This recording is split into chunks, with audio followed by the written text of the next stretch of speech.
Early tomorrow morning, thousands of men, women, and children will get up early, lace up their shoes, and be part of the One America 500 Festival Mini-Marathon. In fact, two of our resident runners, reporters Mary Mills and Jeremy Brilliant, they've decided to get together to figure out why the experience can be so very different for men and for women. Take a look. So Jeremy, Mini's coming up. Yep. You've done several, I've done several. How do you think men and women compare? Oh, Mary, you really want to have this conversation. You want to talk about come the on. sexes and who runs better and... Well, Absolutely. okay, the one thing I do know is that women have not been running competitively nearly as long as men have. So I know that. That's true. In fact, it was 1967 when there was a big milestone, so to speak. The world's most famous foot race. Because that's when Catherine Switzer, crashed the Boston Marathon. At the time, Jeremy, it was men only. Race official furious that she dared to run, literally tried to yank her out, but she just kept on going. And she wasn't actually the first woman to run the Boston Marathon, just the first woman to register for the Boston Marathon. Instead of using the name Catherine, she registered as KV, but yes, the guys were a bit slow. It wasn't for another 5 years before they opened the race to women.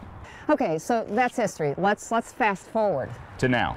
Okay, so you may be surprised to know this, but in many ways, well, some ways, women are now outpacing men when it comes to running. In fact, for the last 10 years, more women have been doing the Mini than men. In fact, sometimes as many as 10% more. So more women are running the Mini, but if you look at the results, the fastest man always still beats the fastest woman. And that's true not only in running, it's true in cycling, swimming, all those sports. Okay, you're right. So the fastest man usually beats the fastest woman in the Mini by at least 9 minutes, but not so fast, Mr. Brilliant. Okay. That doesn't mean that men are better runners. In fact, a lot of it just has to do with hormones. Right, like testosterone. Yep, I hate this, but men have less fat and more muscle, especially the kind that helps you run faster. And we have bigger lungs, bigger hearts that are more efficient for oxygen intake, so it makes us go faster. But Mary, come on, women have to have some advantages. Of course we do. Yeah? Tell me about it. Well, that fat, like it or not, actually helps us with endurance. We're more flexible, less prone to injury, and we hold up better in the heat. Okay, those are all great things, but what does this all mean? Who wins?